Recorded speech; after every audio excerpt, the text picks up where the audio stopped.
talk to you about your emotional guidance system, and namely how to take care of those emotions. Why is this important?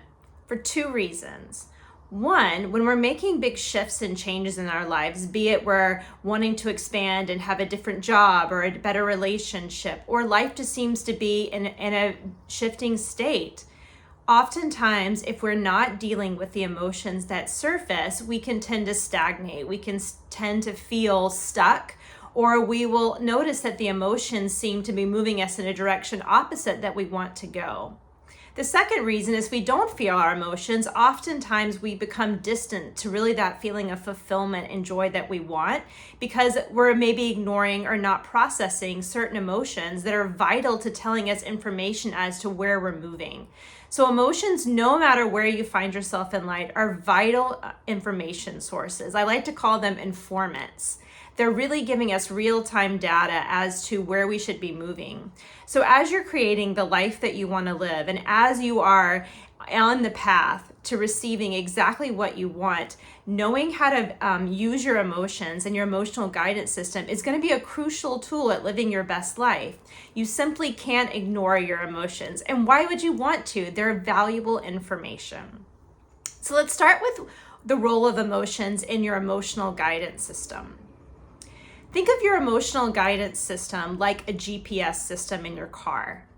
It's giving you real-time information as the course that you're going on, and if you're going the right way. And if you make a turn that's moving you in a different way, it will automatically allow you to course correct.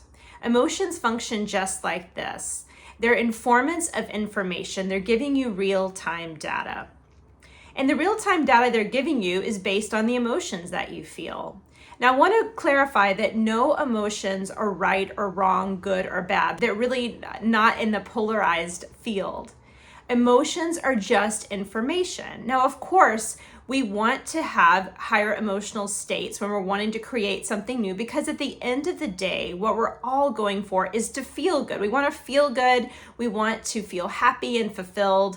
That's kind of at the end of anything that we say we want, whether it's job, relationship, house, something materially. We think that it'll make us feel good. So that is most of at the essence of what we desire. And so when we start to experience negative emotions, think about this being your GPS system saying redirecting route. Your emotions are telling you something's not right.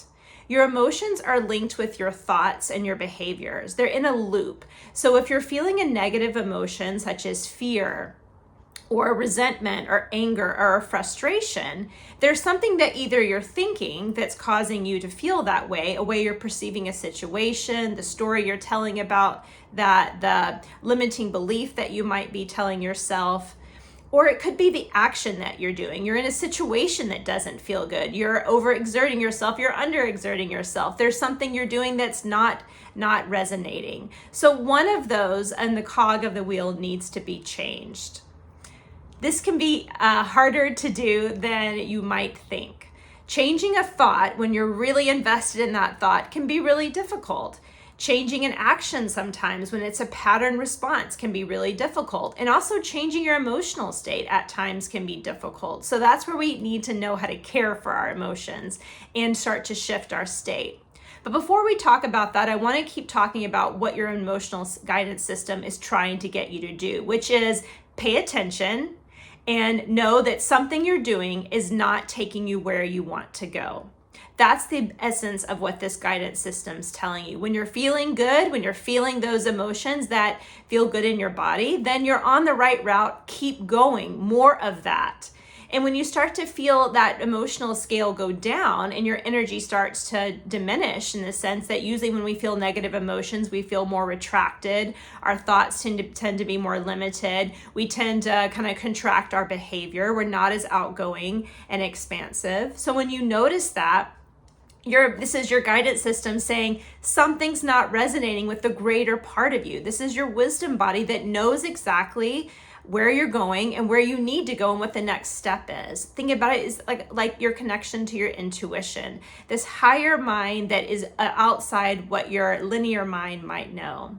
So the main part of your emotional guidance system is to indicate on the right road, keep going, or pause, reassess, something's not not jiving. And if you can pause and reassess, then we can move into the next phase, which is taking care of the information.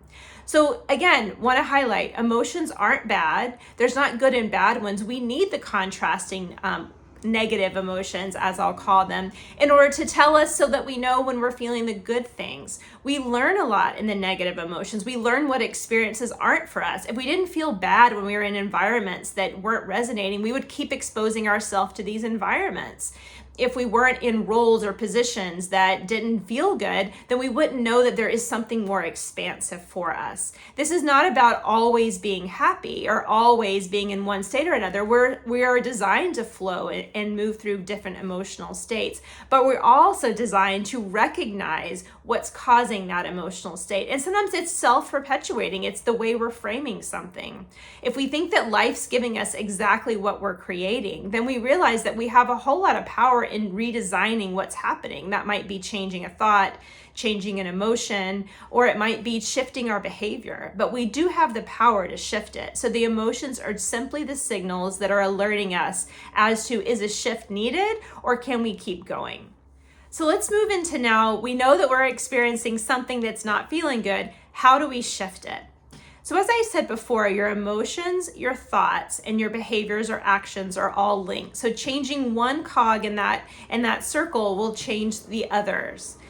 Sometimes we can start with thoughts. Sometimes that might be a better way to go about, which is choosing more supportive thoughts. So if we notice ourselves in limited thinking or catastrophizing or reading a situation and taking it personally, we might reframe the situation. So that might mean taking a more generous interpretation. That might mean being more kind to ourselves, being more forgiving. It might be seeing different perspectives.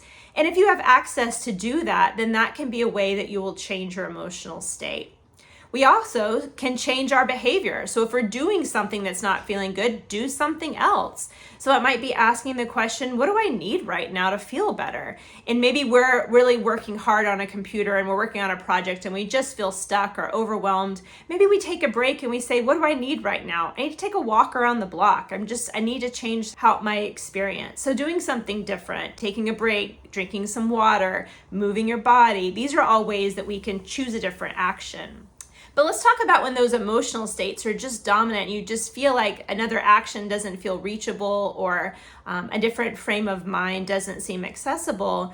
One of the best ways, and the way that we have to start to learn, is to take care of our emotions. And the way I like to talk about this is using the acronym C.A.R.E. C.A.R.E. We want to care for our emotions and care for ourselves, just like we would really prefer other people to do for us. But learning how to do this for ourselves is a vital skill. So the C stands for compassion. When you're feeling a certain way, judging yourself or condemning yourself for how you feel or blaming someone else really isn't compassionate, because it's like a small child that's crying. You're not going to go talking about everything else because that's not helpful. The child needs attention and you need attention when you're feeling that way. So finding compassion for however you're feeling, even if it doesn't make logical sense. Emotions rarely make a lot of logical sense in the moment. So showing care for yourself. So that might mean pausing, acknowledging that you feel something. The A is accept that you're feeling the way you're feeling. It really is not helpful at all to, again, go into judge, blame, negative thinking around the emotion, because you're feeling the way you're feeling, and really accepting that you feel that way makes it not as big of a deal. So saying things like, yeah, I'm feeling angry right now, instead of I'm angry, or instead of blaming the cause of the situation that you feel, just accepting I'm feeling angry right now, and that's okay. The next of the acronym is R, releasing the story. It's rarely helpful to tell a story in a diminished emotional state, because generally the story we'll reach for will be in one in which we're a victim, or which we were wronged, or life's not working, or something that generally will be of a negative vibration, which isn't going to be helpful. There might be aspects of it that are true, but in that moment, that's not going to be very supportive. It'd be like if a child skinned its knee and you started to lecture the child on, well, why they weren't riding their bike correctly, or should someone else have been looking out for them, or why were they doing this instead of something else? The story about it doesn't matter. The child's crying and maybe their knee's bleeding and they need some attention. So releasing the story, just stick with the feeling and accepting the fact that you're feeling that way. Later on, when you're out of that diminished emotional state, clarity can come and you can bring some reference to the story about it. But in the state of heightened emotions, it's rarely that we're accessible to that wisdom. So release the story. And the last part, most important, ease your body. Do something that's kind to yourself. That might be placing a hand on your heart. That might be soothing yourself by perhaps being in nature, taking a walk, taking a time out, journaling, doing something that feels nurturing and supportive to the emotional state you're in. It's really what we would wish that like a mother would do for us, or a caring figure. What do we need right now? And sometimes that's just to be very kind to ourselves and say things like, man, this is really hard what I'm going through. Whoa, I feel really confused at this situation. I really don't know what to do next, but wow, I'm just going to be with myself right now and feel this and see if I can relax and ease any place in my body that feels tense. My stomach, my chest, my face, wherever you're feeling it, my back. So easing your body. Really, step one of caring for our emotions is one, just noticing when we get in these emotional states that we need care for. Many of us go through our day because we're so much in our head that we just plow along. And when we start to feel some of these emotions, we don't even track that our emotional scale is starting to diminish. So maybe we're really used to tolerating something that doesn't feel good, and we kind of put on that fake smile and we fake it till we make it. Or perhaps there's something that's really bothering us and we keep trying to talk ourselves out of it. The thing is, emotions don't go away, they just get buried. And when they get buried, they start to undermine us by working through the pathways of limited thinking, or they start to contract our behavior, or they start to separate us from our experience. So we really won't be able to experience that fulfillment and contentment and joy that we seek, because we're not really being in tune with our emotional experience. So if you've never really cared for your emotions, step one might be just track and notice when you're starting to feel emotions that don't feel good. Pay more attention. Even paying attention to the good emotions are important. So maybe that's setting a timer a couple times on your phone and noticing how you feel. And then sometimes it's just, again, at the end of the day, taking a note. Many of us don't have a very large emotional library, so you can sometimes expand that by looking up what are the different emotional states. There's lots of different references available. I'll link some in my video to putting a name to these emotions, but allowing yourself to have some scale and ability to talk through your emotions and kind of label them allows you to distance yourself a little bit from them, so that you don't become your emotion, but realize this is a transitory state that you're having. So in summary, so important that we recognize that emotions are a vital part of our intelligence, just as important as our mind.